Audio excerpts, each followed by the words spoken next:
जळगावच्या पिंपराळा हुडकोमध्ये सैराट सिनेमाची पुनरावृत्ती झाली आहे। 5 वर्षांपूर्वी केलेल्या प्रेमविवाहाचा राग मनात ठेवून मुलीच्या घरच्यांनी जावयावर कोयत्याने वार करत त्याला ठार केलंय। मुकेश शिरसाठ असं हत्या करण्यात आलेल्या तरुणाचं नाव आहे। त्याच्या हत्येचा कट पत्नीच्या घरच्यांनी 5 वर्षांपूर्वीच रचला होता। काल सकाळी मुकेश दुकानात जात असताना त्याच्या पत्नीच्या माहेरच्यांनी त्याच्यावर कोयत्याने वार केले।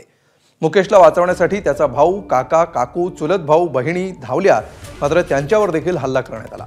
या हल्ल्यामध्ये गंभीर जखमी झालेल्या मुकेशचा जागीच मृत्यू झाला। दरम्यान मुकेशच्या पश्चात त्याची गर्भवती पत्नी, मुलगी, आई, वडील असा परिवार आहे।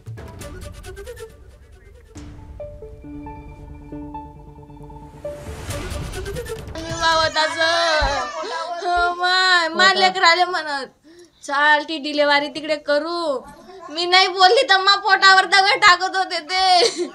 चाल नाही तर मारी टाकू तुले बिन त्या लेकराले बी।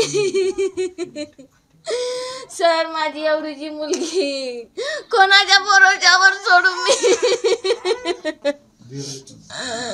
मुलीबरोबर लग्न केलं होतं त्या पोरानं, लव्ह मॅरेज केलेली होती, त्यांची दुश्मनीच होती त्याच्याबरोबर।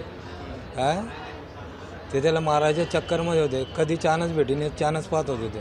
आज काय झालं? आज नेमकं असं झालं, ते सकाळी त्यांची रातपासून फिल्डिंग चालू होती, जमाव चालू होती त्यांची। म्हणजे त्यांना माहिती होतं रविवार हे घरी राहता, काहीतरी करू भाऊ आपण यांच्याबरोबर। तर त्यांनी आज पूर्ण फिल्डिंगने निषेध हे काम केलेलं आहे त्यांनी। नवरा आम्हाला काम करतो, मी त्या लेकरांना वागाऊ कस काय? एवढी मोठी वारी वागाऊ कस काय? एक लेकरू पोटात आहे, 1-2 वर्षाची नात आहे मले, मी वागाऊ कस काय त्यांले? मला न्याय पाहिजे।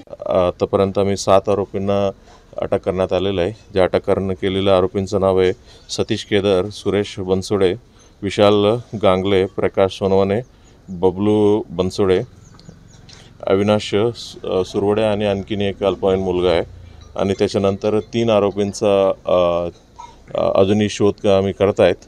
आणि जे गुन्ह्यामधलं सर्व आरोपींचं अटक करण्याचं आमचं टीम तयार केलेलं आहे। तपास PI कडे आम्ही देण्यात आलेला आहे। ABP माझा, उघडा डोळे बघा नीट।